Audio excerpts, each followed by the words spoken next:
Nous sommes de retour dans cette édition du 19 avril 2024, marquée ce matin par l'annonce par les médias américains de la riposte d'Israël suite à l'attaque de l'Iran sur le territoire israélien du week-end dernier. Attaque qui a eu lieu donc tôt ce matin, 2h55 heure locale, qui a visé une base militaire et qui, Dieu merci, a évité les installations nucléaires qui sont basées au même endroit. Voilà, tout ça, toutes les informations tombent au compte-gouttes. On apprend également qu'a priori, ça ne devrait pas perturber fondamentalement l'approvisionnement mondial en pétrole, ce qui, par la force des choses, ne devrait donc pas avoir d'impact notable sur l'évolution de l'inflation et donc sur les stratégies de politique monétaire à travers le monde. Voilà, pour ce petit point rapide. Désormais, il est l'heure, comme convenu, comme je vous l'annonçais, bien de retrouver le point hebdomadaire d'Éric Galliègue. Bonjour Éric. Bonjour Louis-Antoine. Merci Éric d'être avec nous ce matin, comme tous les vendredis. Vous êtes directeur de la recherche chez FI Advisor Valcan. Éric, je rappelle à nos téléspectateurs que votre point stratégique va du jeudi au jeudi. Donc inévitablement, vous n'avez pas commenté, ou tout du moins mis en avant, l'attaque, la riposte d'Israël de ce matin. Du coup, par la force des choses, est-ce que vous pouvez nous en dire un petit mot ? Comment vous analysez et qu'est-ce que vous comprenez à ce... Oui, c'est d'ailleurs le premier point de l'actualité. Donc, préalablement, on peut évoquer l'évolution des marchés au cours de la semaine, avec une baisse qui était plus marquée aux États-Unis, une poursuite de la consolidation, une baisse plus marquée aux États-Unis. On a perdu près de 3% sur le S&P 500, alors qu'en Europe, on a résisté en quelque sorte. Donc, il y a un petit écart de performance cette semaine en la faveur de l'Europe, en partie parce que l'euro baisse.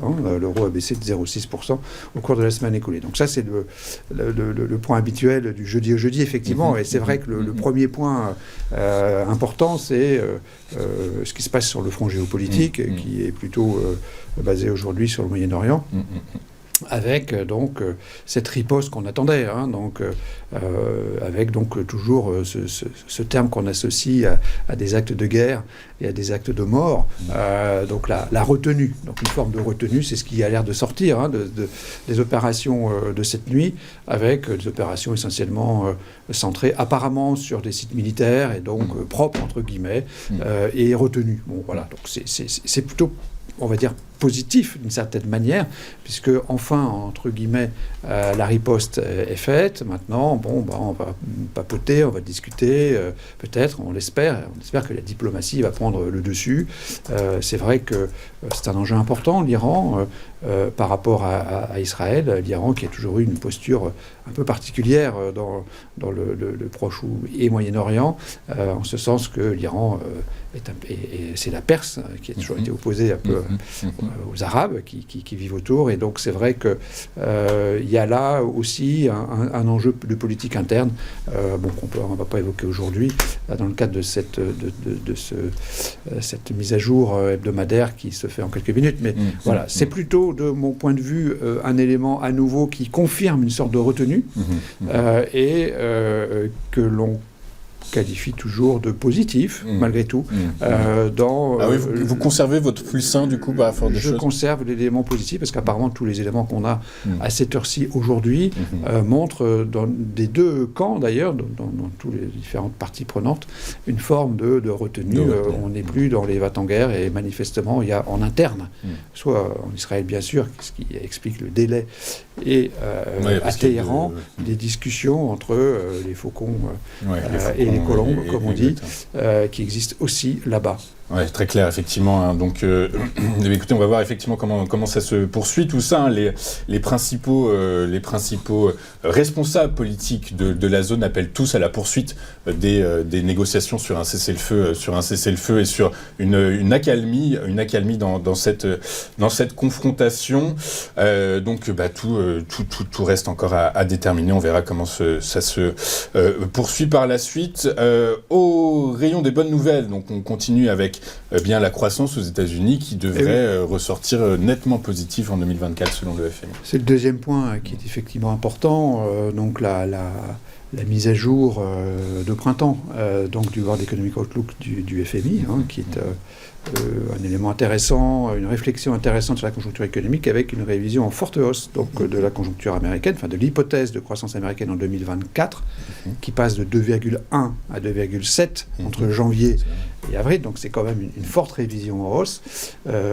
Surtout, cela montre donc que la croissance américaine est 3 fois supérieure à la croissance européenne de la zone euro, puisqu'on est à 0,8 d'après donc, les anticipations 2024, donc plus de 3 fois plus de croissance aux États-Unis actuellement qu'en Europe. C'est un élément évidemment important, c'est positif dans l'absolu, parce que 2,7%, c'est près de 3% de croissance en volume.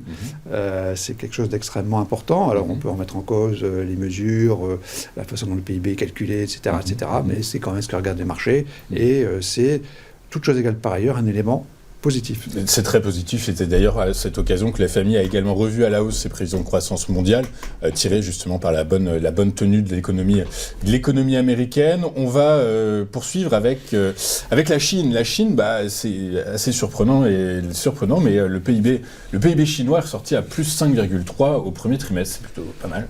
C'est pas mal, c'est effectivement au-delà de la croissance attendue pour l'année 24, qui est à 4,6 d'après le consensus, donc on est à 5,2 au premier trimestre, avec effectivement un rebond qui a surpris, une industrie qui se réveille, qui était agressive, qui va à la conquête du monde, notamment sur certains marchés, le marché automobile, on connaît bien, et donc c'est vrai que c'est plutôt une bonne nouvelle que de voir la Chine se redresser, évidemment, ça lui permettra de mieux digérer sa crise immobilière qui est considérable, et de se stabiliser à un taux peut-être plus proche de 5 que de 4, puisque le consensus nous dit plutôt 4%, 4,3 pour 2025, et ensuite un atterrissage sur 4% dans les années ultérieures. Donc ça, c'est plutôt une bonne nouvelle aussi. C'est effectivement une bonne nouvelle. Alors par contre, au chapitre des mauvaises nouvelles, c'est Tesla. Tesla qui a la peine à la fois pour des raisons concurrentielles, des raisons de marché, mais également aussi par ses choix stratégiques de se positionner sur de l'entrée du milieu de gamme, alors que par la force des choses, les marges sont réduites. Ah oui, la descente en gamme de Tesla est très coûteuse, et finalement, c'est ce qu'avait dit un grand patron de l'industrie automobile mondiale, qui avait dit bienvenue dans notre monde automobile, Tesla, lorsque Tesla a annoncé qu'il baissait ses prix pour attaquer on va dire le milieu de gamme, voire le bas de gamme, en tout cas le milieu de gamme.